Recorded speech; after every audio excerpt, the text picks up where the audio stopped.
Madam Adjudicator, ladies and gentlemen, fellow debaters. That heels have a rightful place in the boardroom. What a load of old cobblers. While the affirmative team cools their heels for a minute, I will convince you that heels definitely do not have a place, rightful or otherwise, in the boardroom. Now, I think you'll agree that Di opened our innings in Andrew Symonds-like fashion. Passionate and controversial with a few lusty blows. No streakers to contend with today. She showed that heels cannot be tolerated anywhere, anytime.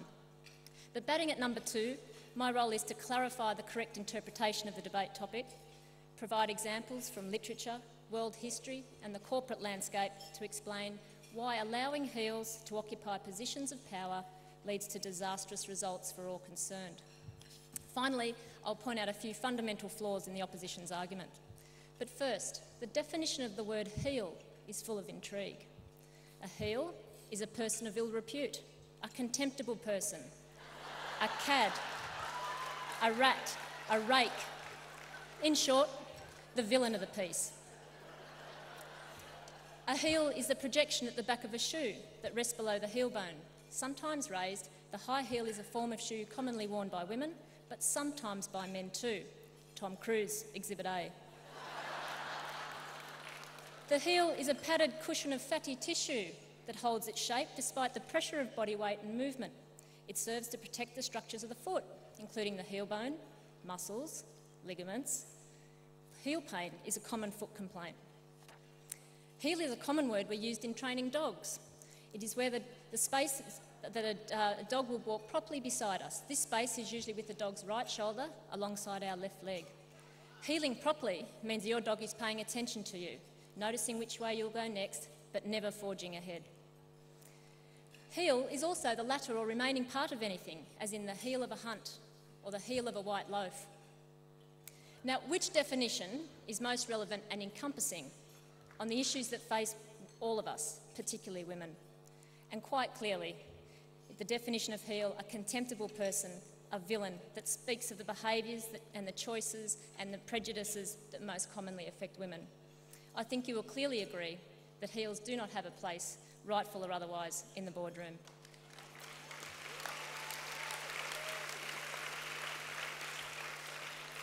Now, I note with interest that the opposition have chosen to focus on heels as meaning women.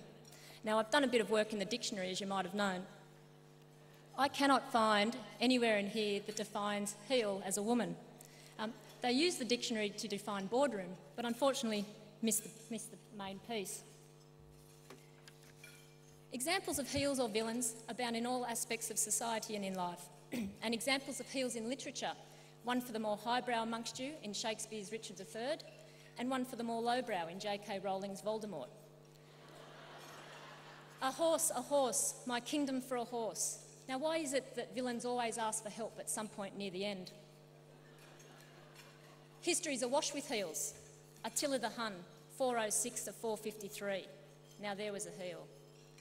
Rasputin, 1869 to 1916.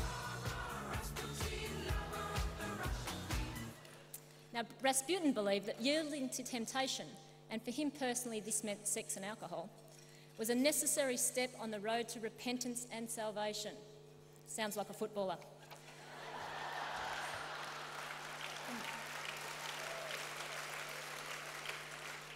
Hitler, 1889 to 1945. Do you think you are kidding, Mr. Hitler?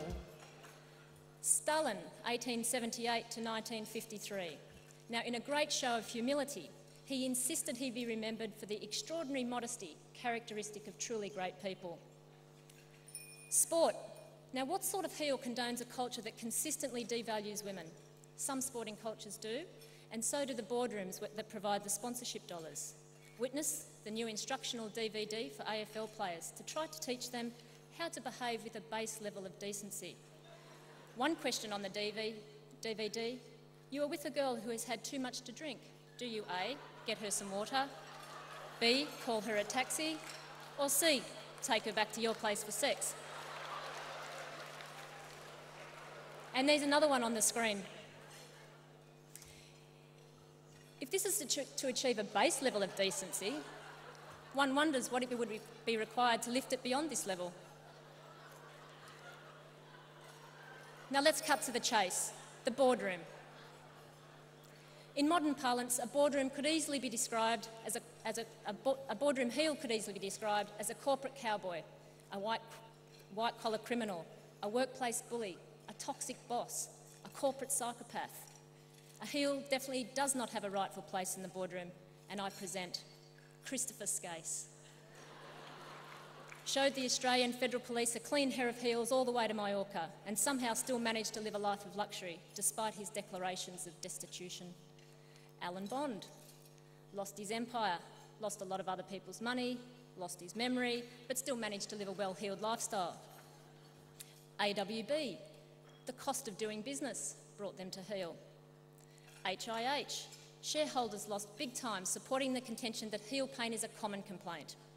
Ladies and gentlemen, throughout the research, I did, however, find one place where heels happily coexist in the boardroom, and that is a brothel in Melbourne.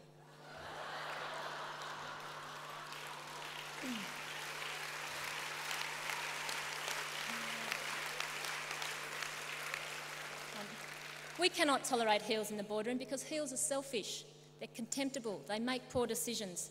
Heels are the sort of people that judge people for wearing heels. The results of their excess and prejudice affects all of us, particularly the most vulnerable, and that undoubtedly includes women. Achilles' heel proved to be his fatal flaw. A heel in the boardroom could prove equally catastrophic.